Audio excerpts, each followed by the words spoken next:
before eventually everything goes to shit. That's why we really got to talk about exactly what's happening, why the Federal Reserve decided not to lower interest rates as of a few hours ago, if this is something to be concerned about, and then most importantly, how you could use this information to come out ahead. Because, like it or not, this could be the last phase of the cycle where everyone feels rich, right before the bill cut.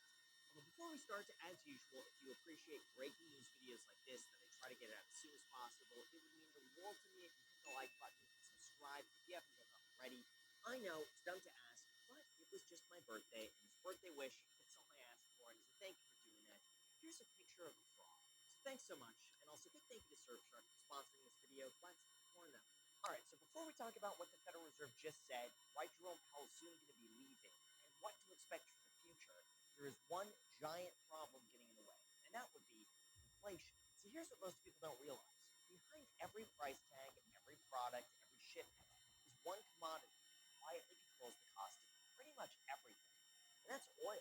Remember, oil doesn't just power your car. It powers cargo ships, trucks, planes, tractors, factories, plastics, packaging, fertilizers, and the entire supply chain that gets everything into your hands. So when the cost of oil goes up, the cost of everything else rises almost immediately. And in this case, it was found that every $10 a barrel increase in the price of crude oil raises inflation by 0.2% and sets back economic growth by 0.1%. To put that into perspective, just a few months ago, oil was trading at $57 a barrel, but now it's over $100. And from this alone, we could see inflation increasing by roughly 0.7%. Like I said, it's already begun to happen. For example, last month inflation increased back to 3.3%. And even though it seems like the worst is behind us, keep in mind, that reading was before oil reached its all-time high, which implies that this next month could be significantly worse. It's for this reason the Federal Reserve has essentially frozen or paused any chance of a rate cut this year, with right now the market pricing in the next rate cut in October of 2027. So in terms of what to expect, why we're starting to see a generational meltdown, and what the Federal Reserve just warned us about a few hours ago, there's another topic that is worth considering. That would be the stock market. When it comes to this, here's what's crazy. By all metrics, stock prices are setting non-stop records. Like, we've just seen a 10% rally in 10 days, which is one of the strongest we've ever witnessed. It went from oversold to overbought in just 11 days, the second fastest on record. And the NASDAQ saw a 13-day win streak, the most in 13 years. However, here's where things are getting incredibly interesting. At the same time, the stock market is doing incredibly well. Consumer sentiment is hitting its lowest point in the survey's entire 70-year history. And when these two things happen simultaneously, that's a sign that something's about to break. So, what's going on? Well, here's the uncomfortable truth. The stock market and consumer sentiment are literally measuring two completely separate things right now. The stock market is extremely forward thinking. It only cares about what's going to happen 12 months from now. Things like corporate earnings, trade resolutions, and future growth. Consumer sentiment, on the other hand, measures how everyday people feel about today. Things like grocery prices, oil prices, their job security. And that's why we're seeing that Wall Street is betting on tomorrow. Main Street is living through today. And the worlds are completely separate. So even though this might sound like a dystopian universe where the top rich people get really rich and everyone else is kind of left to fend for themselves, believe it or not, consumer sentiment is at a low. Historically, it's actually been a rather good time to invest because when sentiment starts to improve, stocks just keep melting up higher. And usually, the best prices are associated with maximum gain, not necessarily maximum price. Although, even with all of that said, I will admit I am in constant disbelief by how quickly the market has returned to all-time highs. Like, objectively, we still have a mess of an economy with oil. All rate cuts this year have been completely wiped off the table. Inflation is still an ongoing issue. And somehow markets just keep going higher. That's why I'm such a firm believer that you cannot time the market. You have no idea what's going to happen a week from now. And even though everything might look pessimistic, the markets don't care. Like, we could see an all-out destruction of our economy. But the market keeps going higher because they think we'll build back even bigger tomorrow. Or we could have all this good news in the world and things sell off because people just want to take the point being, we have watched the market fall in one of its worst stretches in years to one of its strongest rallies ever in history in 10 days. The people who sold at the bottom to wait for clarity missed the entire rally. And the irony is that the market is always at its best price when things look the most uncertain, and it always looks the most safe right before it drops. To me, that's just why it's so important to keep investing and stay the course no matter what, because most likely we're not going to outperform the hedge funds and all the people with insider information that know what's going to happen before it actually happens. We just can't compete with that. But we can join the same ride alongside with everyone else by just investing long term. So in terms of what this means for you, how this is likely going to impact everything else, like home prices, and what Jerome Powell just said at his last meeting ever with the Federal Reserve, here's what you can do.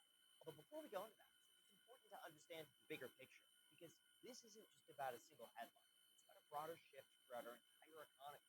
And when that happens, protecting yourself isn't just financial, it's digital too. For example, during times of uncertainty, more people are locking their bank accounts, moving money around, and checking on their investments, which often means more exposure on Wi-Fi, airports, and unsecured networks. That is exactly where using a VPN becomes crucial.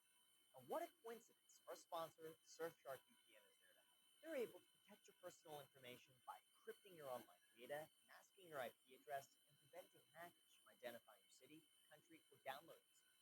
Well, basically, a VPN is able to swap the real location of your device with a new one, giving you the ability to virtually travel anywhere around the globe. This means anytime I'm out of the country, like it was just recently in South Korea, I'm able to switch my location back to the United States so that everything works normally.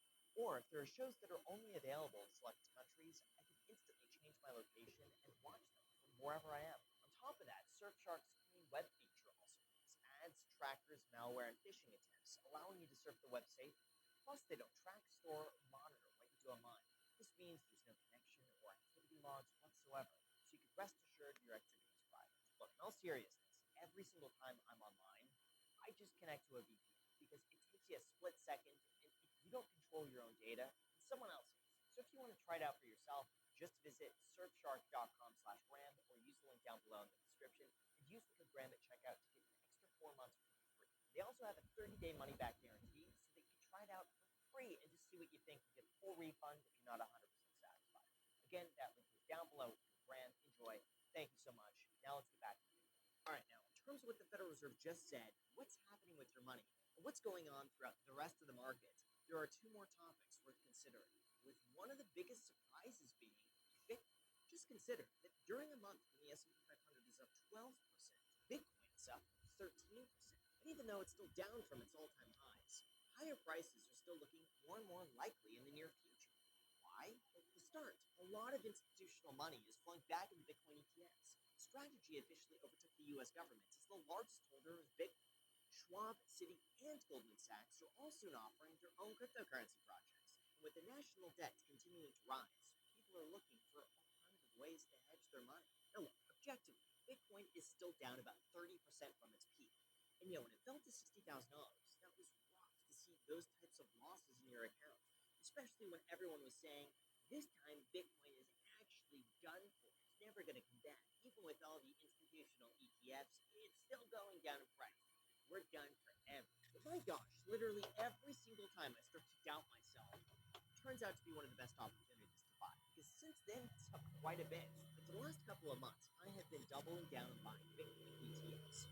When my account was red, I just kept shoveling more money back into it to lower my average cost. I'm glad I did so far, because from the very bottom, I'm up about 25% in just about 2 months.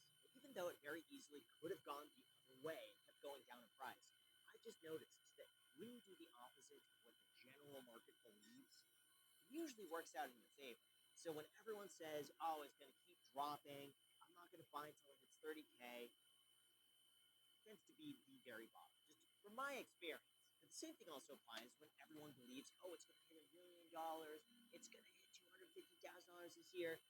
Maybe that's also a good time to sell, in hindsight, okay? Keep in mind, I'm still less than 15% of my entire portfolio in a Bitcoin ETF, so it's not like I'm going all in on this, unlike some people.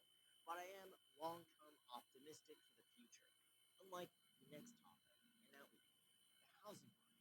Believe it or not, despite national home prices rising 1.4% year over year, Zillow just downgraded the forecast across 400 markets, predicting that over the next 12 months, prices would rise by a whopping 0%.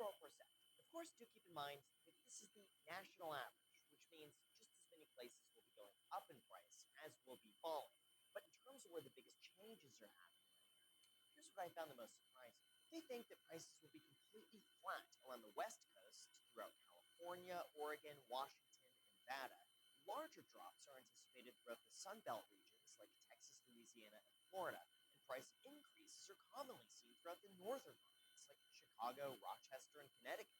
Why? Well, it's pretty straightforward. The areas seeing the biggest declines are also the ones that saw the biggest run-ups over the last few years. And now that prices have risen to a level that most buyers cannot afford, prices are coming back down, or buyers relocate to other areas that are more affordable, which happens to be in the Northeast, where you can still buy a decent house for $350,000. However, one sticking point for housing prices, regardless of location, is really just all going to come down to two words: mortgage rates. The reality is, higher oil prices have led to higher inflation expectations, which has led to higher mortgage rates. The entire market is more interconnected than most people could even imagine. And as a result, borrowing costs have remained pretty high. Although the good news here is that this is not going to last forever, but any decrease is probably not going to be as meaningful as you'd expect. For example, Yahoo Finance argued that mortgage rates could fall to just 5.7% by 2030, except even that would only increase a buyer's purchasing power by about 5%. So yes, it helps, but it's probably not enough to turn someone who can't afford to buy a house today into someone who suddenly can. But in terms of what this means throughout the rest of the year, I've said this before, but it really depends on who you ask. Like Redfin believes we'll see a 2.6% increase throughout the end of the year. The National Association of Realtors thinks we'll see a 4% gain. Zillow is back down to 0%, and JP Morgan seconds this, also believing that we'll see no appreciation whatsoever. Even anecdotally, I'm seeing a lot of softening here in Las Vegas. Like, I can't tell you how many properties that I'm seeing selling at a 5 to 15% loss from where they purchased in 2021 to 2023. These are people who locked in at record low interest rates only to sell at a massive loss before commissions only because so much inventory is coming on the market. And there's a lot to compete with. That's why I'm seeing a lot of buyers on the sidelines right now, cautiously watching the market.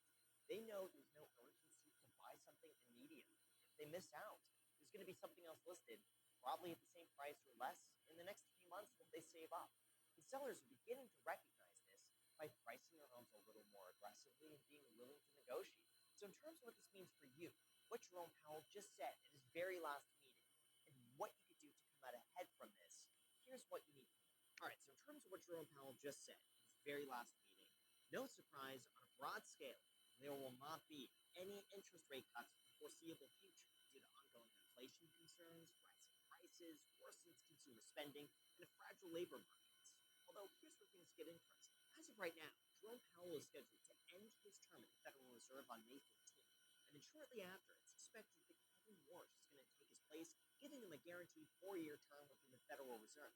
But even though Kevin Warsh was specifically nominated by Donald Trump, who's been pushing nonstop for lower interest rates for years, Kevin Warsh did say that monetary policy independence is essential, and they must act in the nation's interest with unclouded decision-making, basically implying that he's not just going to be a puppet for whatever Trump wants him to do. But then again, that's probably also exactly what he'd say, even if he did push for lower interest rates, and he could always argue that it's in the best interest of the United States to lower interest rates, which just so happens to be what Trump wants, but he didn't influence us. I promise you that. We came to this by our own fruition.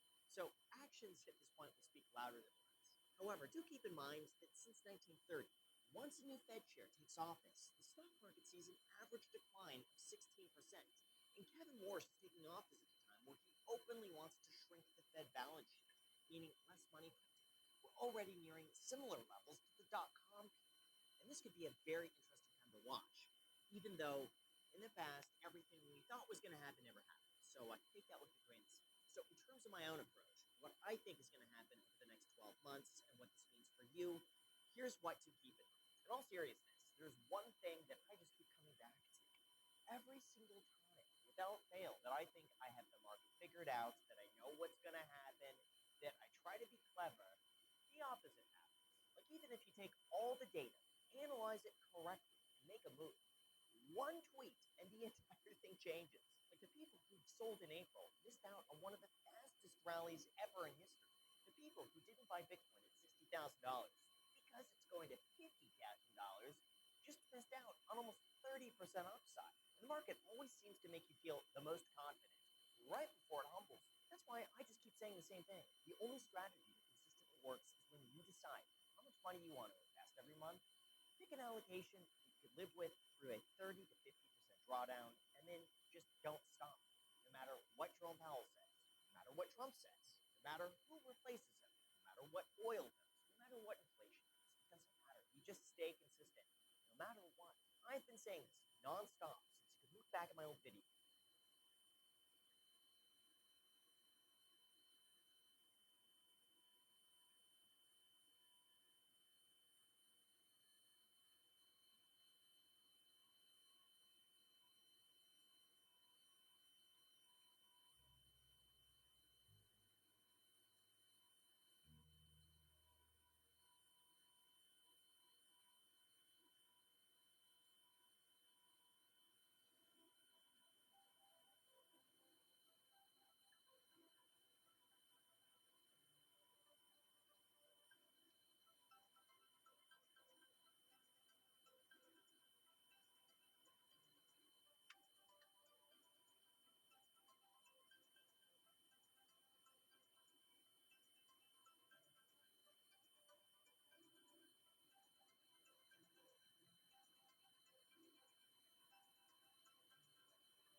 Hi, I'm Ian, and I work for the Federal Reserve, the central bank of the United States. The Federal Reserve System consists of three main entities that perform key functions that serve the public and promote the health of our economy and the stability of our financial system. These key entities are the Federal Reserve Board of Governors, 12 Federal Reserve banks operating around our nation, and the Federal Open Market Committee. Based in Washington, D.C., the Board of Governors is the governing body of the Federal Reserve System. It's an agency of the federal government that reports to and is directly accountable to Congress. The board consists of 7 members, or governors, who are nominated by the President of the United States and confirmed by the Senate. Governors are appointed for 14-year terms. The Board of Governors oversees and sets policy direction for the system, including 12 Federal Reserve banks located around the country, which take the pulse of the nation's economic health from a regional perspective. The 12 reserve banks represent different geographic regions, or districts, and were set up based on regional economic considerations. Although supervised by the Federal Reserve Board, the reserve banks operate independently in many respects. The reserve banks carry out a number of core system functions, such as supervising and examining commercial banks and other financial institutions, enforcing compliance with federal consumer protection and fair lending laws, while promoting local community development and lending to depository institutions to ensure crucial liquidity in the financial system. They and the board also play a key role in another primary Fed function, fostering the safety and efficiency of our nation's payment systems, including distributing currency and coin to banks, operating electronic payment systems, and clearing our checks. In addition, the reserve banks act as the government's bank, providing services such as maintaining the Treasury Department's transaction account and issuing and redeeming U.S. government securities. They also act as a bank for banks by providing key financial services to banks, thrifts, and credit unions. The reserve banks also provide a wealth of information on conditions across the nation, information that is vital to formulating a national monetary policy that helps maintain a healthy U.S. economy and a stable financial system. The board and the reserve banks together help ensure that consumer and community voices are heard at the central bank through consumer-focused outreach, research, and analysis. This helps keep the Federal Reserve's actions, policies, and decision-making attuned to what's going on in American households, communities, which are the foundation of our economy.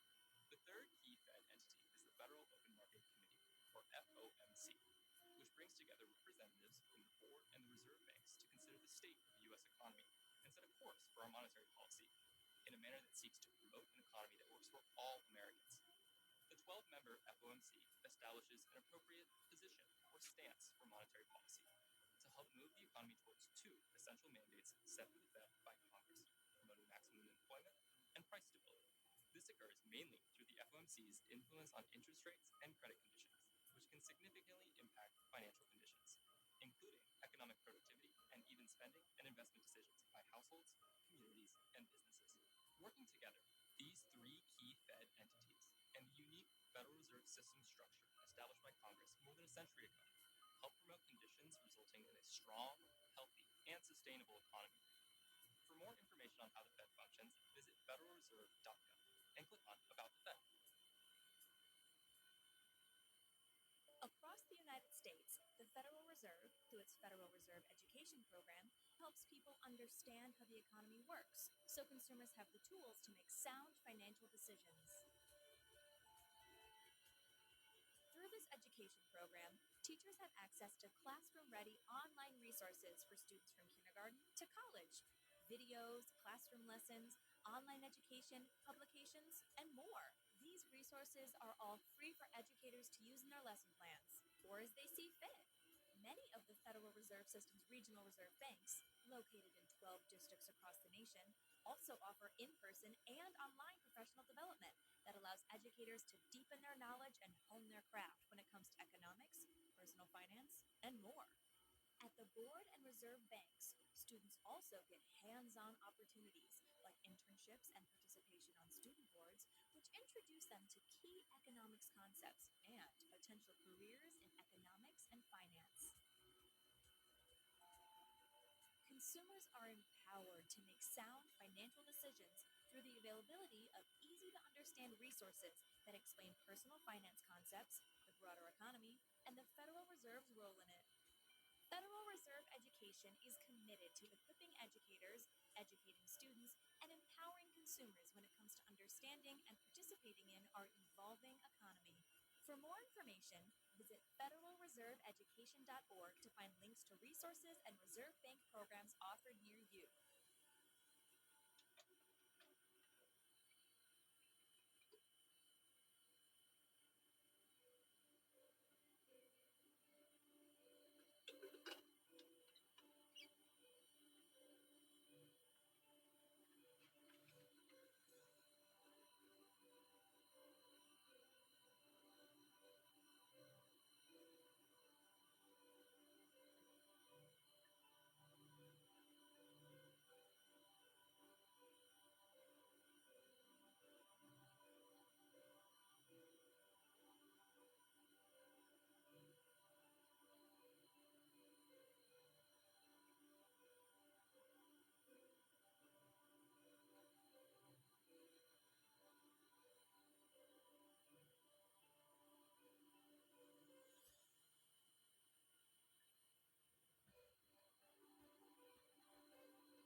Robots who walk, talk, and perform tasks just like us. It's the stuff of science fiction, right? The robots, they're able to mirror human behavior. They can go where humans shouldn't or can't. Now we have robots delivering technology for good in our society. For the last time, the chairman of the Federal Reserve, Jay Powell, wrapping up a very interesting news conference at the Federal Reserve down in Washington, D.C. for the last time as the Fed chair, but that man is not going anywhere. The price action looks like this. Equities unchanged this afternoon on the S&P 500, which is quite impressive given this move in the commodity market. Brent crude very close to 120, higher for an eighth consecutive day, up by 7% on the session, and some significant notable moves in the bond market as well, particularly at the front end of the yield curve. Twos higher by 9 basis points at 392.63. In the next 20 minutes on this program, we need to discuss two things: the future of Chairman Powell, one, the easing bias at the Federal Reserve, two, and the future of Chairman Powell staying on as the governor of the Federal Reserve. He was asked why. This is what he had to say. My concern is really about the series of legal attacks on the Fed. These attacks are battering the institution and putting at risk the thing that really matters to the public, which is the ability to conduct monetary policy without taking into consideration political factors. The Federal Reserve Chairman Jay Powell on independence. I think Fed independence is at risk. So what about the easing bias? Let's talk about monetary policy. The question coming into this decision is whether this Federal Reserve would move to a more symmetrical reaction function. That's the jargon. This is the plain speak. Is it just as likely they'll hike as they'll cut? They didn't do it this time around, but there was some dissent. This vote was 8-4, 4 dissents. Haven't seen that since the 1990s. Of those four, 3 wanted to get rid of that easing bias. This is what the chairman had to say on that issue.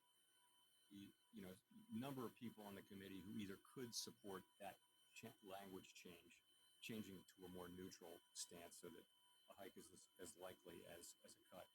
That number has increased over the intermeeting period, and it's easy to see why. We had the discussion. A majority are still on the page of not feeling the need to move to that level, and that's where I am. I get it, though. At a certain point, you would move, and that conceivably could come as soon as the next meeting. They're getting closer, but they're not there yet. So much to learn, apparently, over the next 30 to 60 days. I thought that was the most market-moving aspect of the news conference, the idea that it wasn't just the 3 dissenters who wanted to shift to a more neutral kind of positioning, symmetric kind of positioning, but that it was a bigger group that just didn't feel like there was a need to move right now, because ultimately, why move now when so much can change? Mm-hmm. Nonetheless, this goes on for as long as people might be thinking based on the oil prices in the future. This is something that clearly will come back on the table. I like the way on the Bloomberg Professional Service we have a way to see the president's tweets quickly. I am waiting to see a presidential tweet. Do we get it by the time the clock turns around here, or do we get it by Meta's earnings here in X number of minutes? Things have softened somewhat around this institution, just a little bit. We heard from the Treasury Secretary, Scott Bessent, who said it's understandable if this Fed remains on hold for some time. But the last thing we heard from the president was something like this: if the chairman doesn't leave on time, I'll fire him. Now, what does on time actually mean? Because he can stay on as the board of governors, he can stay on that board until 2028. Is that on time, or is the president looking for something else? Are we entering a new standoff? We're dealing with a standoff in the Middle East. We were dealing with a staring contest between Tom Tillis and Donald Trump, and now we might be dealing with President Trump versus Jay Powell, the governor, to see who blinks first, who's going to drop the legal cases, who's going to step away. And this could potentially get pretty tense, especially if the bar is that much higher right now for Fed Chair Jay Powell. Mike McKee was in that news conference. He'll join us in just a moment. I want to start with Jim Bianco of Bianco Research. Jim, welcome to the program, buddy. I think Fed independence is at risk, the chairman's words. I'll continue to serve as a governor for a period of time. Recent events have left me no choice but to stay. Your reaction, please. I think it's one of the most disappointing things that he's done during his chairmanship. That is a political decision. The decision was made to push the investigation of the building to the Inspector General. The Inspector General finds some malfeasance or wrongdoing with the building, they'll have a criminal referral. That is appropriate. He seems to be saying that the Fed has billions of dollars in building construction and no one's allowed to ask any questions about it. And he's going to stand in the doorway and disrupt the Fed as long as they're going to look into this building. I think that is a big, big disappointment. I would have expected more from him, to be very honest. And I'm a guy that liked him. I'm a guy that would have reappointed him. And I think this is a big disappointment that I've seen from him. Jim, do you think that it has longer term ramifications for the institution based on the fact that he is saying he does think that this is an independent institution, a committee, but does want to avoid some of the attacks that he says are battering the institution? Mariner Eccles is the only other Fed chairman that stayed on in the late 1940s. And his memoirs say that he stayed on because he saw with Bretton Woods and with the World Bank and the IMF in the post-World War II period, change was coming, and he wanted to marshal the world through those changes. It seems like what Chairman Powell is saying is, we're 80 years later and change is coming, and I want to stand in the doorway and prevent those changes. He said that he wants to see a more traditional move back to the Fed. He wants to see the Fed institution remain the way it is and not evolve. Now, as far as independence goes, I think we've solved the independence problem with the vote today, 8-4. We have 12 independent voters. The chairman is one of those voters. That is how you're going to get a truly independent Fed. The chairman cannot dictate the policy like he has for the last 40 years. He needs 6 other people to agree with him in order to get that policy across. What's going to happen if we continue to have these dissents? I'll remind you, last year, the Bank of England had a 4-4-1 vote. If we get to a 6-6 vote with this Fed, we're already at 8-4. That gives Chairman Powell all the power to decide what the policy is going to be, even though he said he's not going to give any speeches and he's going to remain in the background. Or is he saying that he will just do whatever Chairman Walsh tells him to do, and that's the way he's going to vote? He's not going to vote independently. So there's a big problem that he needs to define and try to explain, and he didn't at this press conference. Jim, I look at this simplistically. I got oil at 119.61, and this announcement that I saw on the Bloomberg that we're leaving an aircraft carrier from the Middle East, the Gerald Ford with 5,400 sailors, I believe it is coming home exhausted. Is Jerome Powell simplistically in the same way just staying to block a Trump appointee? Period. I hope he's not, and I hope that, he's trying to be fair-minded in his decision, and I disagree with the decision, and we can have disagreements in it, and that it isn't being as political as that he doesn't want Trump to have another appointee. And by the way, we'll get the Lisa Cook decision by June when the court adjourns, and if they do allow him to fire Lisa Cook for cause, I would assume probably the same day he'll fire Jay Powell, and then he'll get 2 votes, or he'll get 2 open seats to be able to replace. Now, of course, the court could rule otherwise, but that's coming as well too. But I hope it's not that. I hope that it is more that he has a view about the institution not changing in a world where I think we're changing it. It needs to evolve, and he's preventing that. Jim, stay close. I've got Mike McKee standing by. Just hopped out of the news conference. I want his reaction to all of this as well. Mike, you're in the room. Have you got a different perspective on things?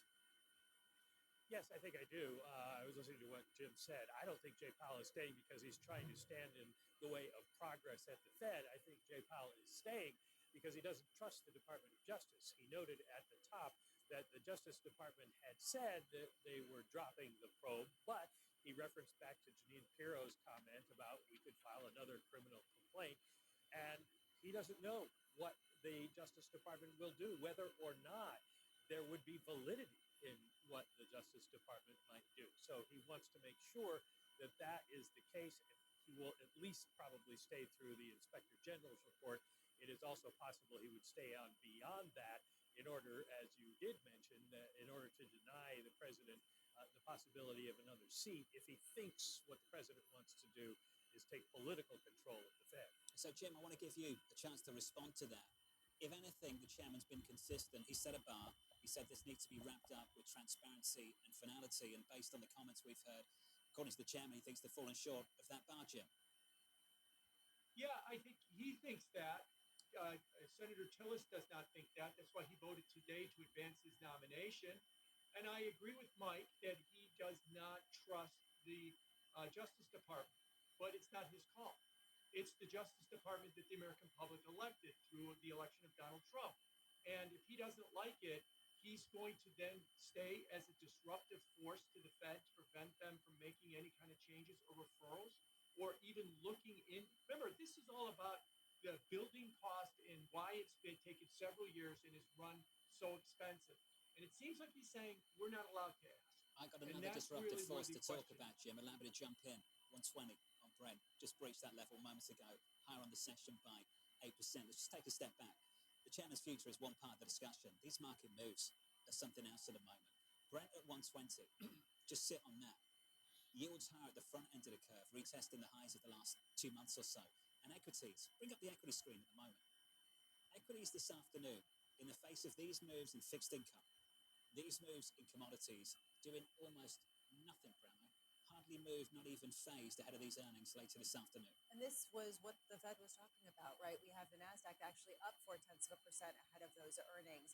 As we look to the strength that Fed Chair Jay Powell was talking about at this last press conference, but this is where it becomes tricky. At what point do those higher oil prices that might be leaving big tech unfazed become an inflationary pressure that could be withstood simply because there is enough momentum in this economy? Jim, let's get to the price action. Not so interested in should, and interested in market consequences. Here's a Federal Reserve debating dropping its easing bias, pressure building in the commodity market, rates repricing, yields higher. What are the consequences, Jim? I think the consequences are huge because if you look at the way that oil is trading, you're right. That the June contract went over 120 a few minutes ago, and that's the highest it's been since June of 22. What about the long term? Okay, let's look at the December contract. The December contract is making new all-time highs too.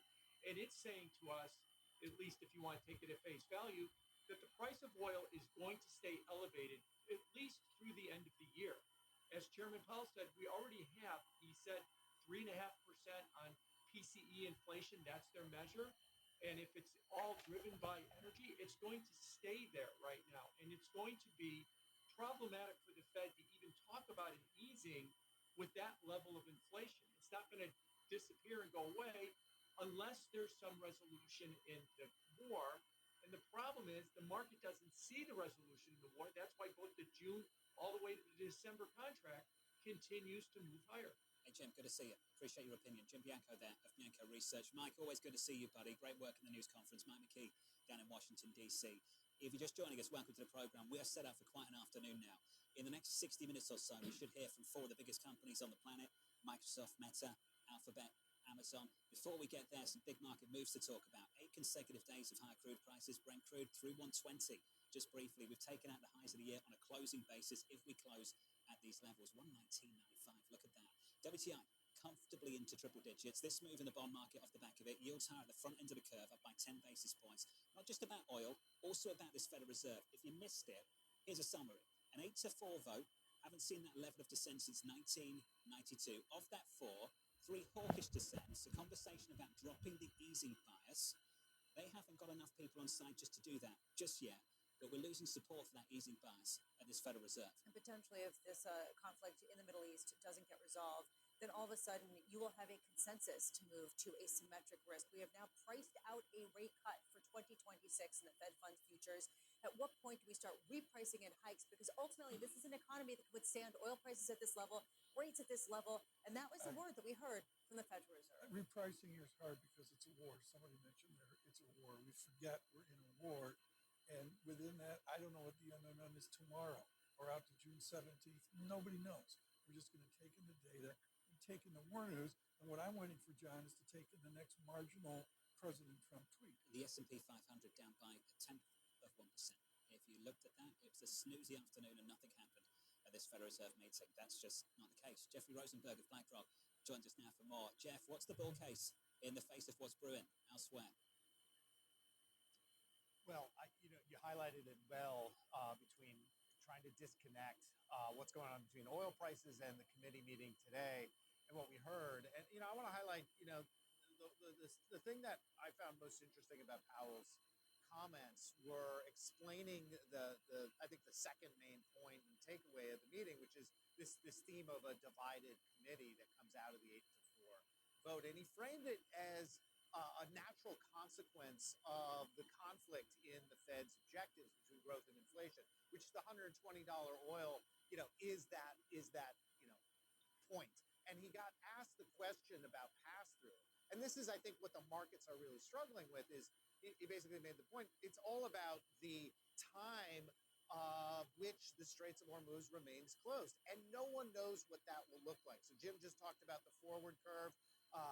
December contract making its new highs, but it's significantly lower than the front end of the curve. So there's an expectation here that at some point that's opening up. We don't know what that is. And I think divided committee is likely to be the continuation because of this point that Powell highlighted, that when you're faced with the conflict of the dual objectives, that people are going to see that in different ways. Some are going to be arguing for the growth impact, some are going to be arguing for the inflation impact, and that might be the more expected outcome as opposed to what we've seen in the historical comparisons of this being, very unusual. Maybe get used to that being a little bit more usual. Jeff, it seems like the conflict in the Middle East isn't necessarily that close to wrapping up. Maybe it is, and we just all are getting mixed signals. Do you think this market needs to price in a greater chance of a rate hike as the next move by the Federal Reserve? Well, it's already done that. And to this discussion about the easing bias and the language, the market already took the easing bias out. It did that at the onset of the oil price impact from the Iran war. So I don't think that is a catalyst for sort of the next move. That's mostly, the Fed is a deliberative body, getting the right number of people willing. You heard Powell talk about that. They're slow to move that bias. The market is not, and it's moved the bias to easing out of the market pricing. So I don't think that's really the market event. The market event is really the uncertain, unknown question that he was asked. What's the pass-through from headline inflation to core inflation? You heard Warsh talk about it in terms of trimmed mean and not looking at core PCE as a measure. That's a very particular way of looking at the potential for pass-through. Will he get and move the rest of the committee onto that view? If so, that's a very dovish implication, and you bring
Americans, especially the MAGA crowd, ask, why give them a swap line? Answer is, this swap line is a bailout for the United States government and for the Wall Street banks. It is not a bailout for the Gulf states. It could be something broader than a bailout of the financial sector. It could be worse. It could be a fear of a broader-based collapse of the dollar market. Donald Trump made a huge error in beginning this war, and he made an even larger error very quickly after that in not declaring victory and getting the hell out of there. The standoff will continue for longer than people think, and even if it is resolved, then when it is resolved, this is going to be a persistent shock to the global economy. We're going to have a multipolar world, which may be very messy, it may be very warmongering and the opposite of peaceful, but American hegemony seems to me clearly on the wane. This is a profound moment.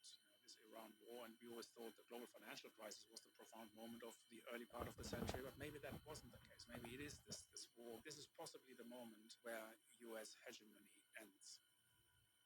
Welcome to the Iconoclast. In the week when the latest diplomatic effort to solve the war in Iran has failed, Donald Trump was to send his two envoys, Steve Witkoff and his son-in-law Jared Kushner, to Pakistan, except that there were no Iranians by the time they would have arrived. It was very clear that Iran did not want to enter into negotiations with the United States at this point. We're seeing a lot of diplomatic huffing and puffing. Trump is playing the markets, as he always does, and he is trying to reassure the world that there is a peace process underway, when in fact there is not. Welcome, Yanis. How are you today, and where are you today? I'm in Aguila, home. Hello, Wolfgang. Hello to everyone. Yeah, I've been hearing you describe this week as the week when diplomacy seemed to be effectively slowing down and turning this whole process of the blockade of Hormuz, the double blockade of Hormuz, into a kind of medium, maybe a long-term strategy that is going to have very significant effects. I mean, so looking at all this, I've been thinking that, the petrodollar is in a very serious state of peril. The United States Gulf allies cannot earn dollars from gas and oil to buy treasuries. Meanwhile, Iran and Russia are selling oil in yuan. And as if that were not enough, I don't know whether you saw this in the Financial Times this morning, Wall Street banks, led by Goldman Sachs, who always have a nose for where the wind blows, have borrowed record amounts of yuan this year on behalf of Portugal, of Finland, of Norway, of various Western powers. So, the American dollar hegemony seems to be on the wane this week, more so than in previous weeks. And what's going to be your story, your theme for this week? Well, the big story from where I'm standing is the swap lines that the Gulf states seem to have requested, and which Scott Bessent, the U.S. Treasury Secretary, has happily granted or claimed that he's going to grant.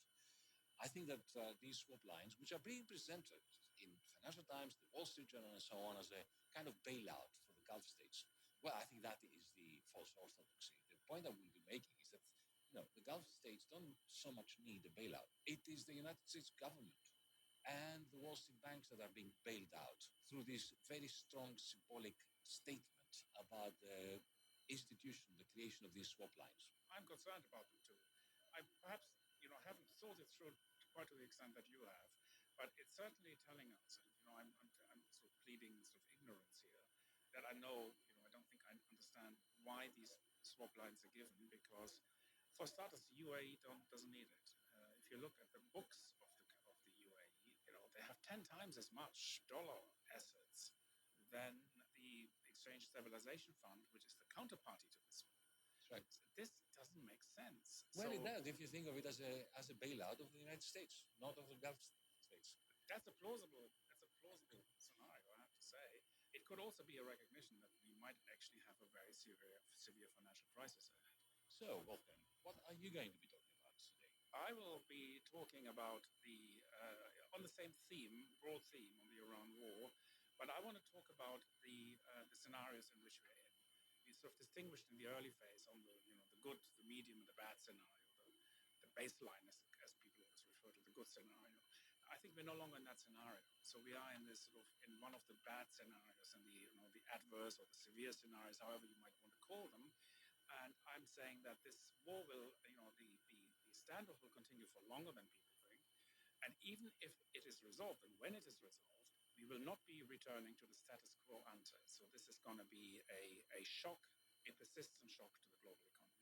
So, folks, this is what we're going to be talking about today, so don't go anywhere. Welcome back to the Economist. Did you hear the news that the United Arab Emirates and some other of the Gulf Council states, including Saudi Arabia, have requested, officially and unofficially, I'm not sure, a swap line with the American government? A request that Scott Bessent, the US Treasury Secretary, said he will be granting, and he waxed lyrical about it. Now, the orthodox view of this swap line is that the United States is offering the Gulf states, whose economies it tanked with this preposterous war in Iran. So Washington, that's the story, right? That's the orthodoxy, is offering those Gulf state countries that it did so much to damage, it's offering them a lifeline, a bailout. Now, this is, I'm going to argue, is a seriously false explanation. It is an easy mistake to make, but it is a gross mistake nevertheless. The point I'm going to be making is that this swap line is a bailout for the United States government and for the Wall Street banks. It is not a bailout for the Gulf states. Now, let's begin from the basics. What's a dollar swap line? It is a central bank to central bank facility aimed at maintaining access to dollars in foreign countries that do not print dollars. So, for example, after Wall Street went pear-shaped in the fall of 2008, and the German and the French banks were caught out with huge liabilities in American dollars due to the subprime crisis. They had invested, stupidly purchased all the CDOs from American financiers, and when they all lost their value, they tanked. The German and the French banks didn't have enough dollars to repay, and the European Central Bank couldn't give them the dollars. So the swap lines that the Fed offered the European Central Bank effectively saved Europe's bacon. More recently, we had another swap line that made the news, the headlines. It was Scott Bessent's attempt to help Argentina's President Milei just before an election that was pivotal in Milei maintaining power. The Treasury, the American Treasury, gave a swap line of 20 billion to the Central Bank of Argentina to prop up the value of the peso just before the elections. That was not a Fed swap line. This is important to distinguish because there's a difference between a swap line offered by the Central Bank of America and one offered by the Treasury. When the Fed offers a swap line, it can do it without any congressional approval. It can do it without any limitations at all. They are unlimited swap lines. And precisely because they are unlimited swap lines, as they were in 2008, they can be extremely powerful as a tool because financiers all over the world know that they are betting against the Fed that has no limitations in how many dollars it can provide through a swap line to the Europeans, the Japanese, and so on. But when it is the Treasury Secretary, the Treasury, that offers a swap line, that is severely limited. The maximum that he can offer is something like 220, 219 to be precise, billion through the so-called exchange stabilization fund. So this is what he's offering. Now, people ask, and Wolfgang, you asked that in our introduction, why do the Gulf states need 219 billion? I mean, the accumulated dollar assets of the Gulf states, including Saudi Arabia, are around $6 trillion amongst 11 different sovereign wealth funds. They've also built up 1.7 trillion, that's on top of the 6 trillion, an additional 1.7 trillion of foreign exchange reserves that those central banks hold. So, Americans, especially the MAGA crowd, ask, why give them a swap line? My answer is, they are not giving them a swap line to bail them out.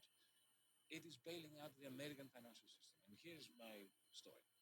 Now, since the early 1970s, after the end of Bretton Woods and the emergence of the so-called petrodollar, the Gulf states have been making zillions of dollars, especially after 1972, 73, the first oil crisis, when the price of oil shot up from 3 to 10 to 20 to $30 a barrel. These Gulf states have been making zillions of dollars. And what do they do with them? They send them to Wall Street to be recycled as American debt, treasuries, weaponry purchased from the military-industrial complex, some equity, and lots, of course, of real estate. Now, the moment the Gulf states are in trouble and their receipts are coming down, as they are because of this war, so is the United States government, the Treasury market. So is the American military-industrial complex. And indeed, so are realtors like Donald Trump who rely on these petrodollars being recycled through American real estate. Remember, we have an American government, a federal government, that has a budget deficit of 8%. And that is sustainable only because of this dollar recycling. Not just the petrodollars, also Chinese dollars and Japanese dollars. But the petrodollar market is a very important source of financing for the American system. Remember, in recent months, Saudi Arabia and the Gulf states have promised Donald Trump 1.4 trillion of investments in American semiconductors, in quantum computing, in biotech, in energy, okay, and AI infrastructure. That's 1.4 trillion that was going to flow from the Gulf to the United States, part of this recycling. And in addition to that, Saudi Arabia had promised Trump purchases of $1 trillion worth of weaponry. That's how I call it protection money. All that's gone up. This is altogether more than about $2.5 trillion that was supposed to flow from the Gulf states to the American financial system. Now, Scott Bessent, he's not somebody who doesn't understand what that means. Remember, he made his fortune and his fame by being a poacher, by shorting, along with George Soros, the Bank of England. And now he's a poacher that has turned gamekeeper. And he's really very worried that poachers like he used to be around the world may start taking bets against the American financial system, against the bond market. When, suddenly 2.5 trillion of petrodollars that was going to go to the United States in the next few months, 10, 12, 18 months, is now coming out of that recycling scheme. So, this is how I rest my case, Wolfgang. This is the bailout for the United States by the United States. I follow you most of the way. I think you are absolutely right to raise the issue. I think it's also the big underrepresentation of the war so far, because I guess it is really a sign of stress, and I think we're completely in agreement on this. I also agree with you that Bessent is no fool. He wouldn't have done this if he hadn't understood the risks. I'm myself a little bit more circumspect about the nature of the risks. It could be something broader than a bailout of the financial sector. It could be worse. It could be a fear that of a broader-based collapse of the dollar market. Just how a 20 billion swap would fix this is not clear, given you cited the numbers. UAE alone has assets of, including reserves and sovereign wealth fund assets of something like 2 trillion.